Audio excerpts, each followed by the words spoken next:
Hello, I'm Sierra Scott. Welcome to It's All Good. This is a show dedicated to people, places, companies, and organizations that are working hard to make the world a better place to live. This may be the ultimate comeback story, a story that proves it's never too late to rise again. And no matter how bad things get, you can overcome it. Imagine being the best in the world at something not only once, but twice. Being asked to be in a Rocky movie by Sylvester Stallone himself, and then in one moment to have it all taken away. In 1996, doctors told boxer Tommy Morrison he was going to die, and his life changed forever.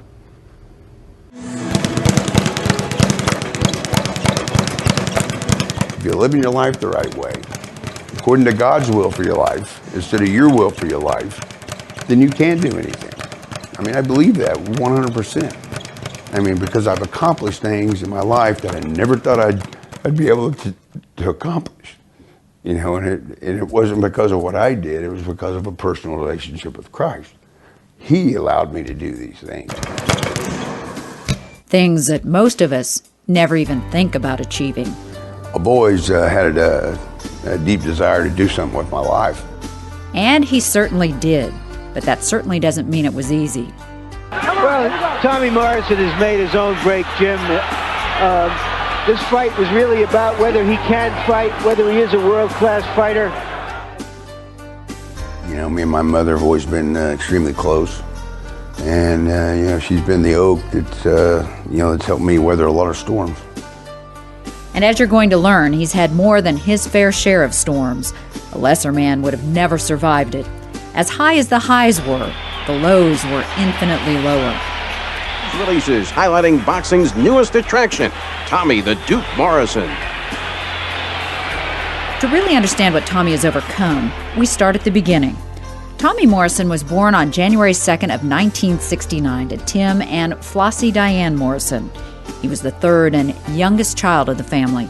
I was a pretty good kid. A pretty good kid with a pretty good punch. Well, I got into a fist fight when I was 5 years old at the drive-in. I remember, you know, after it was over with, walking and feeling the rush that I felt by doing that. You know, I mean, I was just, was excited about it. You could say that ability was in his genes. My grandfather was one fight away from fighting Henry Armstrong for the world championship back in, you know, back in like the 50s. And then he quit and became a preacher. We can hear that leather popping. See what I mean? This kid can bang. Felt like that I had, you know, a skill that had been basically untapped, you know. But Tommy didn't get a chance to prove that for a few more years. It was December of '76 to be exact. At that time, he was just 7 years old. It was a Saturday night smoker fight. He won that fight and kept on winning. Had a lot of amateur fights. I had about 242 amateur fights. 222-20 was my record as an amateur, which is pretty amazing. You know, I just didn't lose very often. You know, I mean, losing was not a part of my makeup as a child and even as an adult.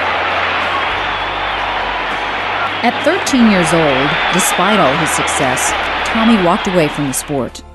So what led him down this path?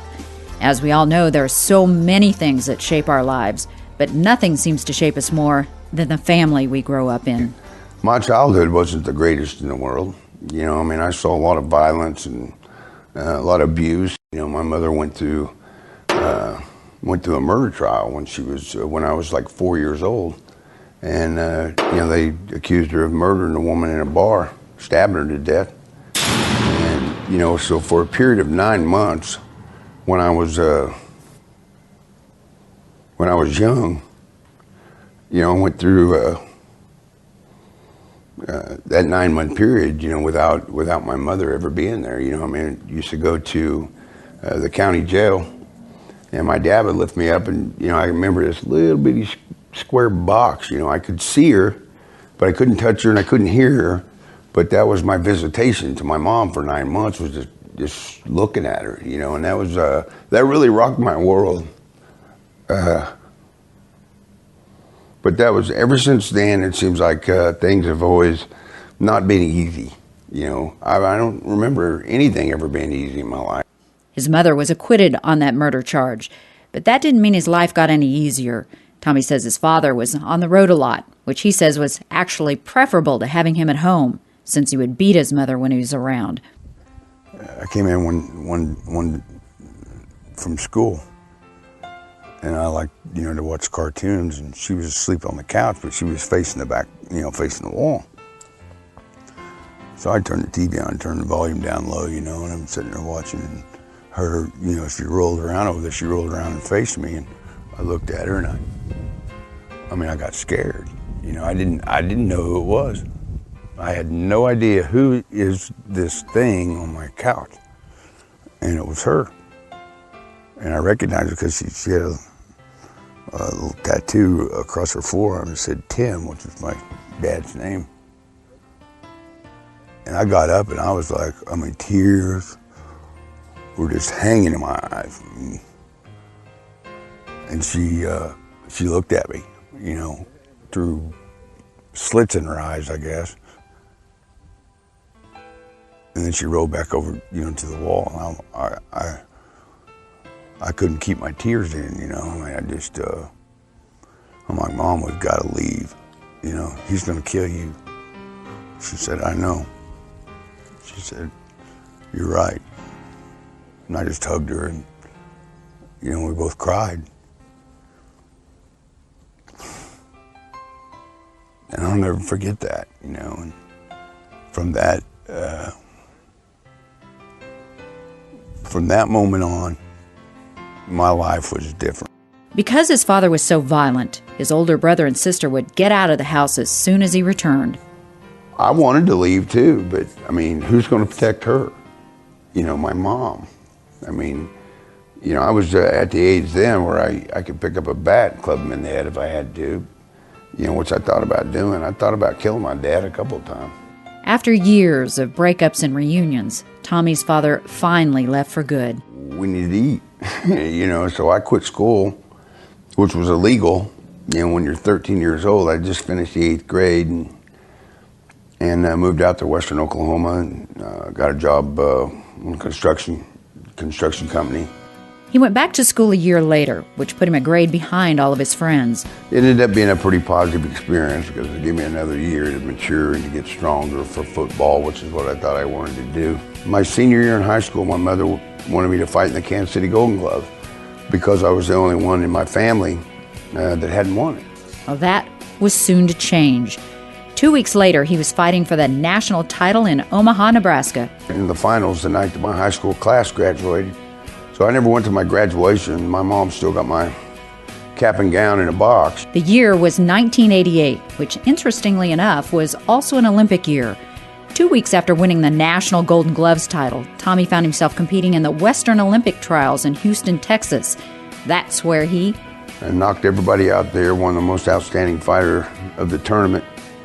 And then from there, 2 weeks after that, I went to the Olympic Trials, which is in Concord, California, where they have the top 8 fighters in every weight class. Well, I was the last guy to fill the bracket. I was number 8, and the number 8 guy fights the number 1 guy. That number 1 guy happened to be Ray Mercer, one of the rare fights Tommy lost, a fight he lost in a split decision. He went on to win the gold medal that year. You only get better by competing against people that are better than you. On November 10th of 1988, Tommy officially turned pro. He was only 6 or 7 months out of high school at the time. Morrison may have watched ESPN when he was a kid, but Tommy, tonight you're on ESPN, and you fought extremely well tonight, showing us, I think, maybe the best left hook you've shown as a pro. Well, I feel that's something we work on a lot. You're staying busy on the inside. I think during his journey to the top, his rising star caught the attention of Sylvester Stallone's brother, who knew Sylvester was casting for his next movie. He was sitting at home one night watching ESPN, and he saw me fight. Then he saw me in an after-fight interview, so I could speak. It was, somewhat articulate, and could speak in complete sentences like a lot of them can't. His next accomplishment was a role in the movie Rocky V. That was in 1989. Tommy was only 19 at the time.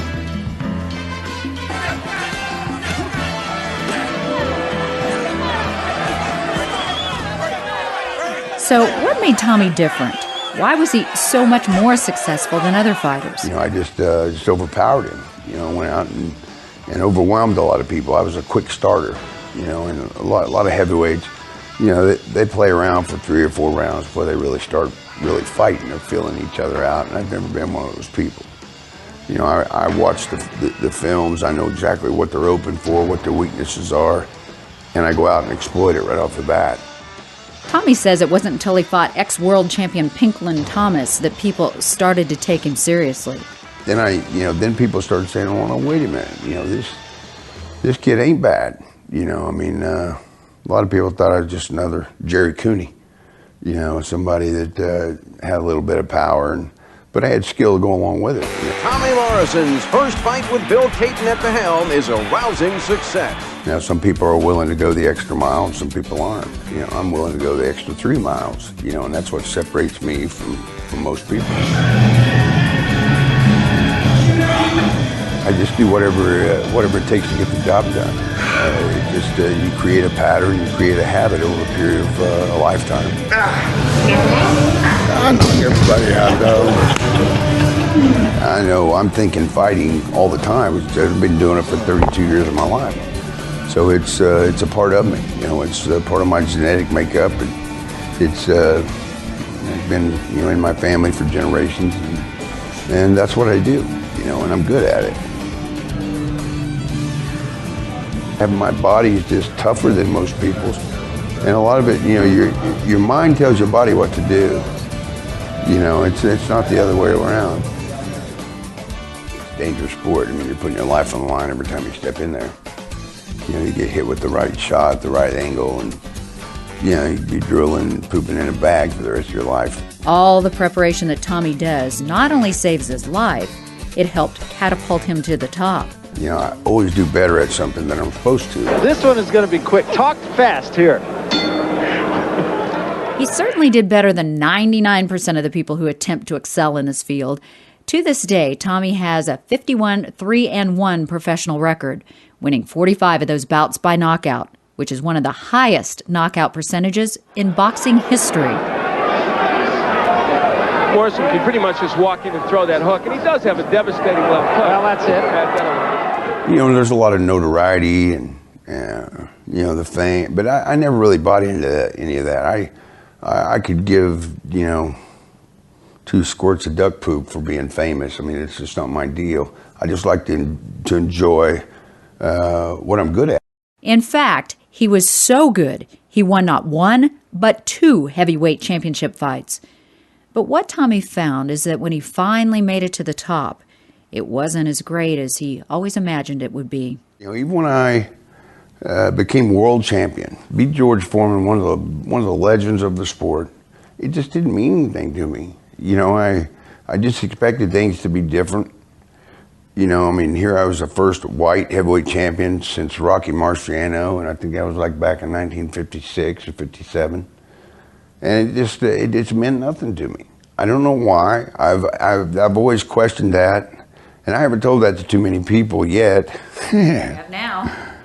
But it just, and then you know, in '95 I won another one. You know, knocked out Razor Ruddock in a spectacular performance, you know, in Kansas City. Then, just when it looked like all the years of hard work, dedication, and sacrifice were about to pay off in a big way, things took a 180-degree turn. I just signed a $38.5 million contract to fight Tyson. You know, to fight 2 warm-up fights and then fight him right out of prison. But before that fight, Tommy had to undergo a blood test, the results of which would forever change his destiny. Stay with us. Before the break, we told you that the results of a pre-fight blood test forever changed Tommy's destiny. Doctors said the test showed he was HIV positive, so the fight was canceled. I just never bought into it. You know, they told me I had this. I didn't buy it. I mean, there's no way. I'm like the least likely person to ever, you know, nobody could believe that they made a mistake. And they're telling me how, you know, you could literally die before you get to your car. That's what they told me. And I felt fine. I mean, all these, they're like, you're gonna start developing this, you're gonna get thrush, you're gonna get lumps in your chest, and it just never happened. You know, I don't know how many doctors told me I was gonna die. Tommy says he doesn't have and never has been infected with HIV. Back then, the tests were very unreliable, you know. And just because you've been exposed to something doesn't mean you're infected, you know. When you're exposed to something, your body kicks in and builds up antibodies to keep it in check. Well, the test that they give you is an antibody test. It's not a virus test, you know. I mean, back then, you know, they just pick up an antibody, you know, and the medical field split down the middle on that issue. You know, some doctors believe that you can be exposed without being infected. And here's the deal with the tests: I can take 3 in a row, and they're all negative. Then I'll take one that'll show up positive.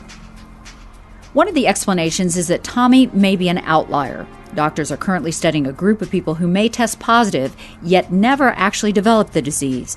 An article on this very topic was recently published in this Newsweek magazine. Tommy says another possibility is that the tests aren't measuring the right thing. He's done extensive research on the subject and says he believes you can have the antibodies without actually having the virus. But those are things doctors never even considered back then. Nobody was willing to listen to me. The award-winning documentary House of Numbers focuses on this topic as well. Good right hands. And now Morrison to the corner. And Mercer's all over him. And Morrison in trouble. And Morrison goes down for the first time in his career. With no one willing to fight him, Tommy did the only thing he could do. On February 9th, 1996, he retired. Tommy Morrison's being told the fight is over. He's still telling him he wants to go on and fight, yet he doesn't realize the fight's over. That's how hard a punches he took. I made an announcement. I stepped down off the stage, grabbed my wife by the hand, and I drove home 1 hour to Jay, Oklahoma. And they erected these signs for, you know, they wanted to put these signs saying that I lived. They had those things chainsawed down before I got back to Jay. I got helicopters flying over my house. You know, all these news channels and stuff are waiting out by the security gate. Every time I would drive, you know, they'd run up with their microphones, photographer climbing the trees, trying to take pictures of me. You know, all this crazy stuff. And I mean, that was a little overwhelming, you know. Those who had been cheering him on, those who were his friends, those who loved being associated with him, now acted as if he didn't exist. Probably the first 5 or 6 years that I retired, you know. I mean, everywhere I went, people were terrified of me.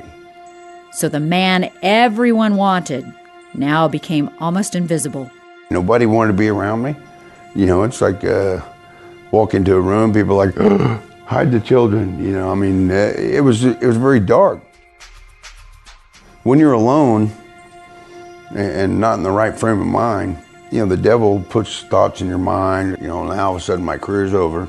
Can't do anything. Well, I'm gonna party for a while. Having taken everything away, Tommy began looking to other things to fill the hole inside him. You know, I went through a drug phase, you know, for probably 4 or 5 month period there. You know, I'm doing a lot of drugs and not eating and shrinking up, and people thought I was dying. That was seemed like that was easier to exist. You know, when I was psychologically numb. You know, I mean, I didn't care anymore. You know, and that was the only. You know, and then I looked in the mirror one day and I thought, my God. I mean, I've seen some pictures, pictures of myself back then, you know, that were taken. And man, I look like I was a walking dead man. The same attributes that got him to the top of the boxing world were now being used to slowly destroy him. You know, I've been an overachiever in a lot of different arenas, and you know, I have a high tolerance for things. During that period, things just got worse and worse. It was about a month and a half after I was clean that I got in trouble and had to go to prison. That after officers found cocaine and a gun in the automobile Tommy was driving. While serving his 2-year sentence, Tommy spent a lot of time in solitary confinement. Well, altogether, I was in like for 14 months, 8 days, 6 hours, and 46 minutes. Not that you were counting. Not that I kept track or anything. How did that change you? How did that experience change you? Well, it probably saved my life now that I think back on it, because even though I was out not doing drugs anymore, I was still hanging around that crowd. You know, lightness and darkness can't occupy the same space. You know, when lightness comes in, darkness has got to leave, and I guess that's kind of what happened in my heart. You know, I just don't want to be around it anymore. Not only is he alive and well, He's finding new and more positive ways to channel his talents. And I'm going to work with him over here for a few minutes. You know, you live and learn, and you know, I'm a young 40. I think I'm a 30-year-old trapped in a 40-year-old body. You don't grow as an individual until you face these different types of adversity come at you, and you conquer them.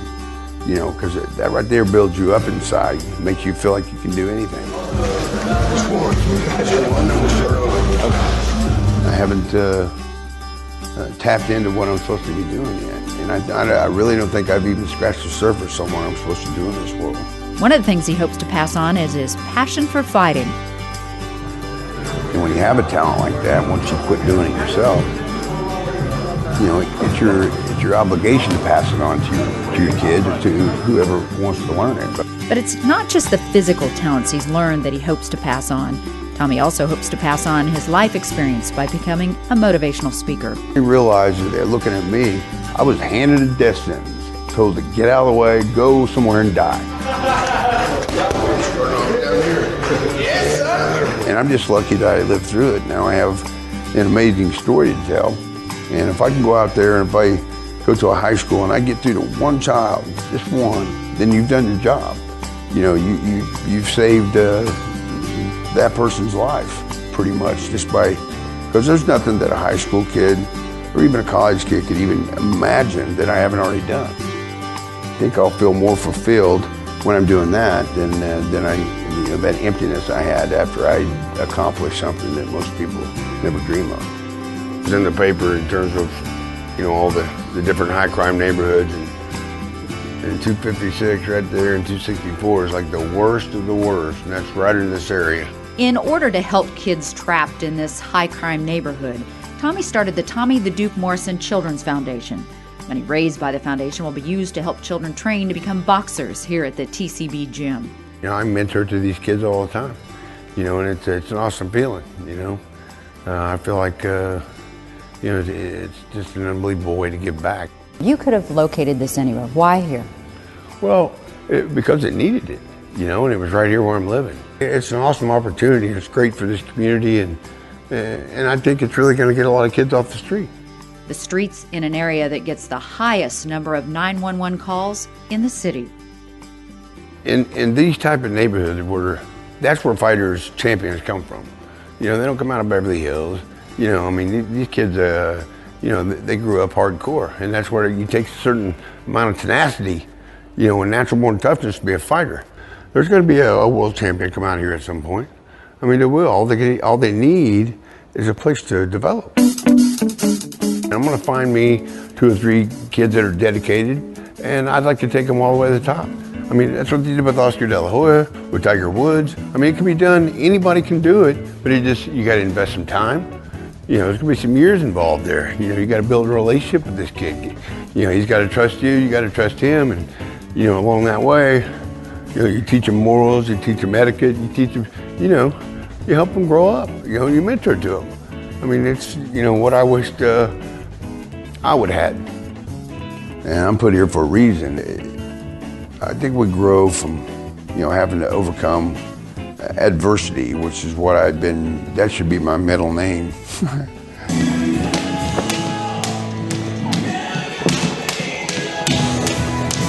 I'm excited about where it took me. You know, I wish I would have handled some things a little different along the way, but, you know, you live and learn. You know, I'm a different person now than I used to be. I just can't believe, you know, how I was at one point in my life as opposed to how I am now. You know, it's just like, this doesn't even seem real. It's just like a book I read or something, or a movie I'd watched. It's certainly not a way I would want any of my children to grow up, you know, I mean, but I wouldn't change it for the world, because it's our experiences that we deal with in our life that mold us into the person that we are.